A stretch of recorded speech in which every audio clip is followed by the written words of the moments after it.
Hello, hi there Scorpios. I do hope that you're all well. Thank you for joining me here on my channel. My name is Bella and most people know me as Bella the Secret Psychic, and how I do all of my readings here, and this is your love horoscope for March 2018, is with the help of my spirit guides. I look at the energies to give you some insight to see how things will play out for you so that you can navigate through the month a bit more carefully or you know, or not at all. Depends on how you want to take it. So anyway, if you don't want to have a private reading, all the links are just down below. Excuse me, I'm doing this live in my house. The dog could go. I've got my dog, two dogs in the background, one of them trying to snore their little head off. So I'm sorry if that distracts you also too. But it's the only time I've got to get this done, so I'm going to do it. Otherwise, I'm going to be late with my horoscopes. So Scorpios. Scorpios. What is it that my guides want you to know? Right. That's right. Sorry, my guides reminded me because I had a look at this before I started, and what my guides were saying, because I had a conversation with them. I was like, right, I had a conversation with them saying this. I said to them, wow, they seem like they're acting like Geminis this month, because the way it's been shown is some of you are going to behave one way and some of you are going to behave another way. It's like you have a split personality, and then at the end of the month you kind of join up again a little bit. So some of you Scorpios take one direction, another you take another path. Now, if you're watching this, I want you to take the better path, because it is very much your cognitive choice which way you want to go. So my guides are saying here, some of you want to spend this month holding on to your words, holding on to your emotions, holding on to doing the right thing for yourself.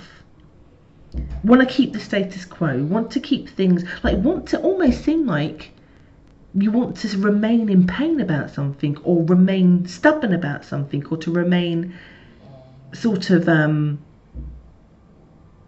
just like not looking at this positively when it comes to your romance or what it is that you think you should do. I get some of you like really closing a door, but my guides are saying here, what are you gaining from that by being that way? Yes, you might be protecting yourself, you might be feeling like you're in control of not getting hurt, maybe afraid of not taking a risk on something because you're just tired or fed up or something's happened.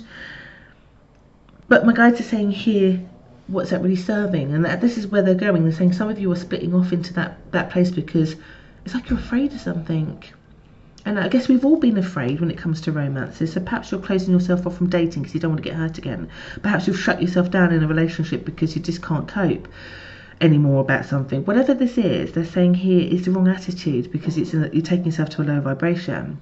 And literally, I get your own spirit guides, the longer it goes on in this month, almost like trying to trigger you to do the positive, like almost screaming at you guys, saying, come on, you know, there's a light at the end of the tunnel that you're not seeing. There's always more than one option. There's always different pathways, and the option that you're choosing right now, it is a temporary measure. It's like putting a plaster on something. By not dealing with it, I actually get that the anxieties and the fears and the worries manifest more, and you're teaching yourself unhelpful behaviour.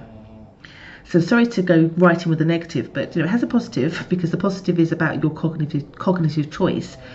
You can choose to be that way, and it's not self-serving, because everything literally pauses in your love life because of it. But you are miserable, I have to say, because of that choice.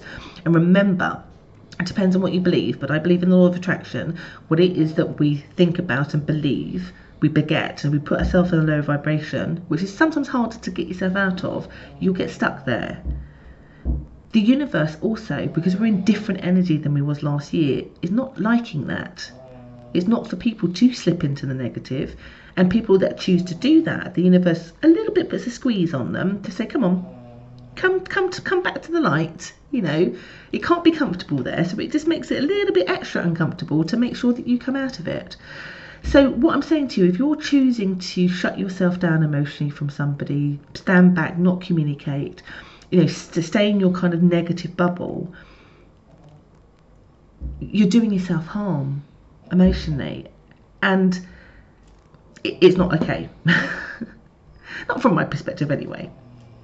So that's what some of you will do.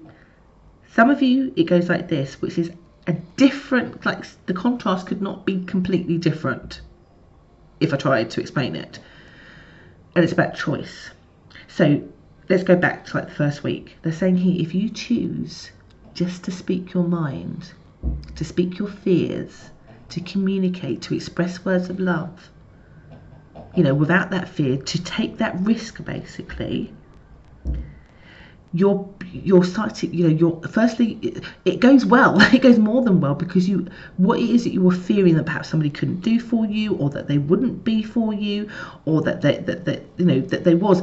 They're basically saying to you, I'm here for you. Of course I want this, and I'm going to show it and prove it to you. You start to understand that you become a co-creator in your own existence, but also that person that you desire or want, or you're in a relationship with, starts working with you. They are there to support and be with you. I get here in that first week, I get talking. It feels like a weight off your chest, because you're listened and heard to. And then I feel like your heart chakra is all full of love. It's full of happiness, because you've taken the burden off yourself, which was around negative, critical thoughts. It's about intrusive thoughts, basically, that wasn't really necessarily based in any reality, because the real person you needed to talk to was the other person. Sometimes when we talk to ourselves, or we let our ego come in, it can fill us with negativity. But it's saying, because you talk to that person, it all goes away, it melts away. And so you're hopeful. I get here you feeling content. I get you feeling like you've got certainty now in your life, in the direction you're going with that person. I get you making decisions. I overall get you feeling content and happy, and like you've just eaten a great big apple pie, and you feel like you want to have that kind of, you know, nap. That happy nap. And you start to realise, the more that you do this, that you have so much control about. Like, because I think for some of you, it's about, the reason why some of you wanted to shut down this is because you didn't want your emotions to get out of control, so that you wouldn't get hurt, basically. But you're starting to understand that actually you have far more control than you realise. In fact, you have all the abundance before you in a new connection, an existing connection with somebody. You know, perhaps you were shutting yourself down, or didn't want to say something to somebody that was, you know, that you've broken up from. You fix it. You find a new way of being. So this month, it's a cognitive choice about whether you want to keep yourself in the darkness, or whether you want to stand in the light, because the light's not going to hurt your eyes. For some of you also, who take this more positive route, if you're wanting, I've noticed this with a few signs, March seems to be quite a fertile month. So if you're looking around pregnancies, also this month would be good. Positive time. So perhaps some of your nervousness was about actually asking, can we expand our family? The answer is going to be yes. Do you see what I mean? So, and hence why they keep using the word co-creator, because I think there is a literal co-creating going on also too. So Scorpios, male or female, if you want another baby, that's there for you also too. So my guides have been very black and white about this. You have a cognitive choice, an emotional choice about which direction you go. But what I can say to you, because some of you are only shutting yourselves down because you fear that what you hope for won't happen. But I'm telling you it will. You just need to take the risk. Because I tell you otherwise, if it was going to be a bad month, I'll tell you. And then you could quite happily sit in the dark. Do you see what I mean? But you don't have to. Understand that you are a creator. Understand that if you have a good day, it's down to you. If you have a bad week, it's down to you. It's about how you think about it, what you believe, or what message you're sending out to the universe that helps that to be created. And this month it's saying to you very strongly, choose the better option. Do not choose the negative one. I know which one I would choose, so it's totally up to you. Which one will you choose? Which one will you choose? Let me know. So I'm sorry that was very direct, but for those of you who see me often, you know that can be the case. I just give you what my guides give me. Anyway, I hope you all have an amazing March. Do let me know how it all goes. Again, if you'd like to know more about me and my services, all the links are just down below. You take care, and you all have an amazing day. Bye.